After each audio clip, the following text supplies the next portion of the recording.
no easy thing having your life peak at 12. The Kid Detective. This was a commissioned review. This came out in 2020.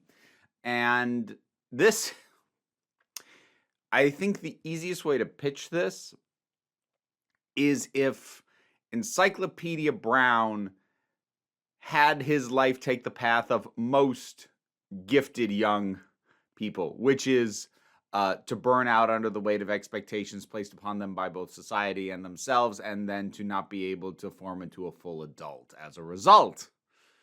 So, yeah, that's kind of it. Now, you could go a couple of directions with that. You could go all out comedy. You could go pretty dark and depressing, or you could take the kid detective route and kind of do both. There's definitely comedic elements to it and a lot of the moment to moment interactions, and realizing just how disconnected, frankly, the character of Abe, our lead, played by Adam Brody, who it took me a hot second to recognize. He's been in a fair amount of stuff, but the main thing I know him from is Ready or Not. He, yeah, you can tell he has been spinning his wheels for almost 20 years, and the ways in which that is brought up sometimes give me a little bit of that cringe feeling, which I don't love, whether it's played for comedy or not. It just makes me uncomfortable. But they're usually pretty short-lived, and they don't dwell on the embarrassment. It's just to make the point, like, yeah, he really is that detached at this point. So, to clarify the sort of description of this, if you don't know who Encyclopedia Brown is, I don't know if those books stayed popular past when I was a kid. In any case, it is taking the sort of the trope of the kid detective, the young, smart, intelligent, insightful kid, runs a little detective agency, solves, crimes like somebody stole the donation box from the school fundraiser. Somebody copied my homework, and I don't know how they got it, or I lost my cat. It's stuff like that. And he was kind of famous for having a little agency, taking 50 cents a case and doing this kind of thing. But then something tragic happened. I'm gonna try to avoid major spoilers, because while this is a fairly specific tone, it's not a film I would recommend to everybody. I am going to recommend it, so I'm going to try to avoid too many spoilers.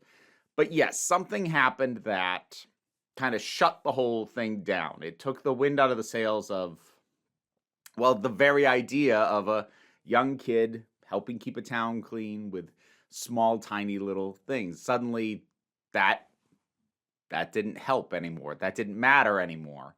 And he never really fully recovered from that. There was both some personal trauma and just the fact that the town, the world in which he lived, didn't really know what to do with him, because stuff happened that a kid like that can't help. But he still had an expectation of himself that he would, or that he could, and he couldn't.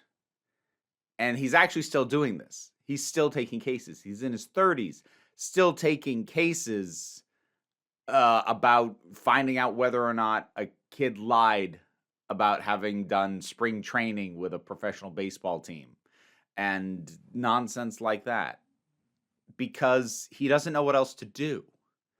And the town doesn't know what else to expect of him at this point.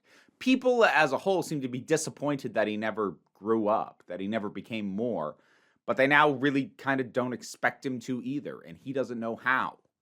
And I kind of mentioned, the burnout gifted kid thing.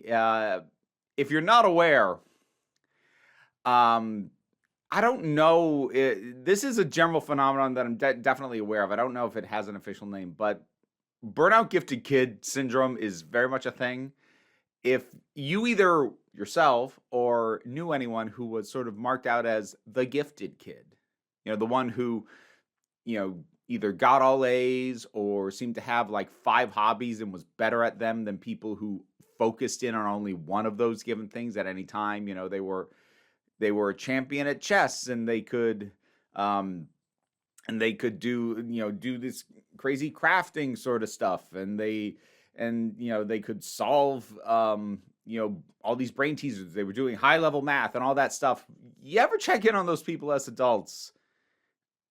Things don't tend to go great, because first of all, a lot of them tend to have, especially from my generation at the time, undiagnosed neurodivergent conditions. Uh, so there's that. ADHD in my case. I did get diagnosed, thankfully. But, there's that. But then there's also just, when you're a kid and you can just dabble in all this stuff and appear to do very well at it for your age, but then grow up and realize you already peaked. Yes, you can do the level of skill at which you can do all these things is kind of impressive when you're 12, but you also can't do any of them at a truly professional adult level.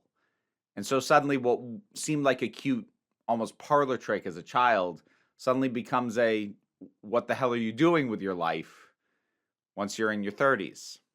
And this captures that feeling for characters and for a life progression really well. I'm kind of assuming that was its main focus, and it does it really well. So there's that. I mentioned there is comedy, there is humor to be found here, and it is interesting to see the ways in which Abe has to confront how much of the way his life is right now is the world giving up on him, and how much is him not ever developing higher standards or expectations for himself beyond meeting the expectations that were had of him when he was 12. Because I forget his exact words, but he kind of points out, I was ahead and then suddenly I was behind. A thing that you did when you were young that wowed everybody. But if you don't evolve beyond that, but you keep aging, the expectation is that that's not just everything that you've got. That's a start and you'll go somewhere else. But if you don't, suddenly you feel like, well, I didn't change, but suddenly how people feel about me went from heh to pfft, and you may not even be entirely sure why. Again, all these notions, these feelings are evoked very well by this movie. Performances are pretty solid. It's other than Adam Brody, I didn't recognize anybody in the cast, but they were all pretty good. And I will warn folks, given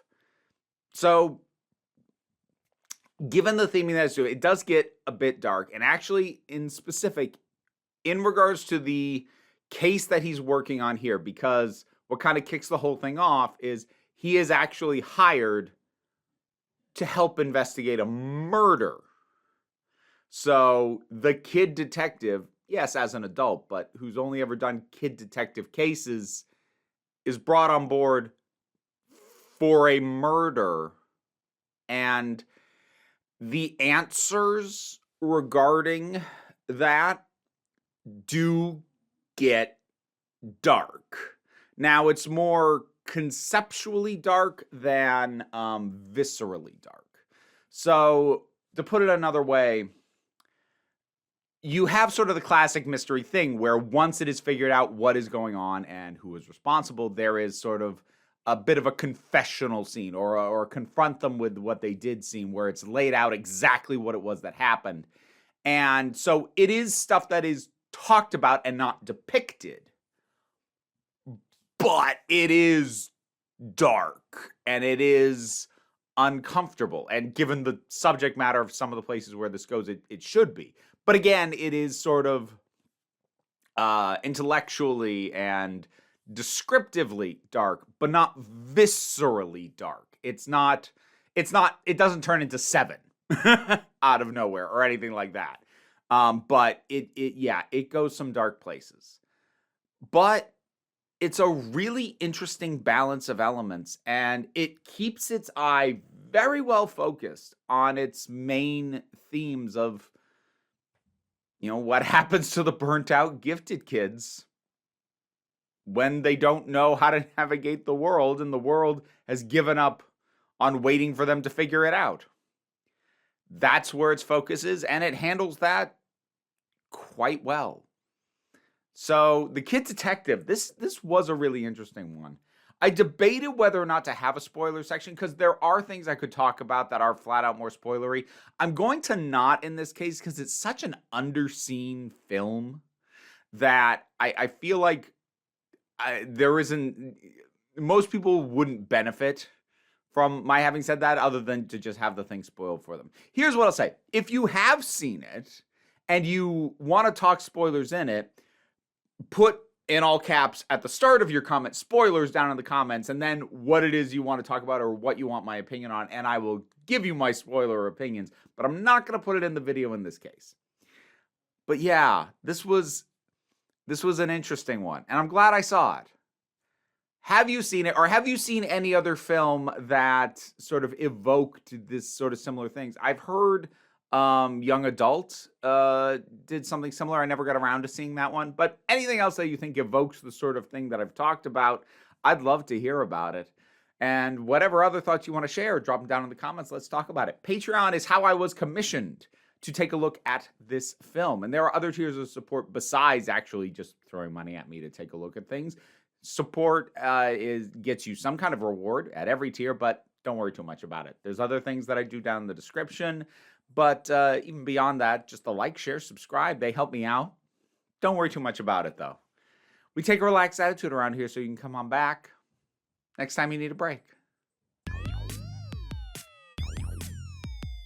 End of the video, so I gotta shout out my top patrons. Robin Moore, Zubin Lutfulla, Tarak, the thing that goes doink in the anime, Oliver B., Angus Bjarnason, Melinda Walters, Imudelki, The Oath of Boyd, Katoria, Toy Lowly, Becky Sparks, Fernambulax the Poodle, Zach, Tracy Scrabbit, Angry Casperl, Tim Price, Adam R.D.L. Taylor, Shayla Gourlay, and Brendan LaRose. Thanks for your support. If you want to hear me probably mispronounce your name as well, check out the rewards on the Patreon. How you doing there?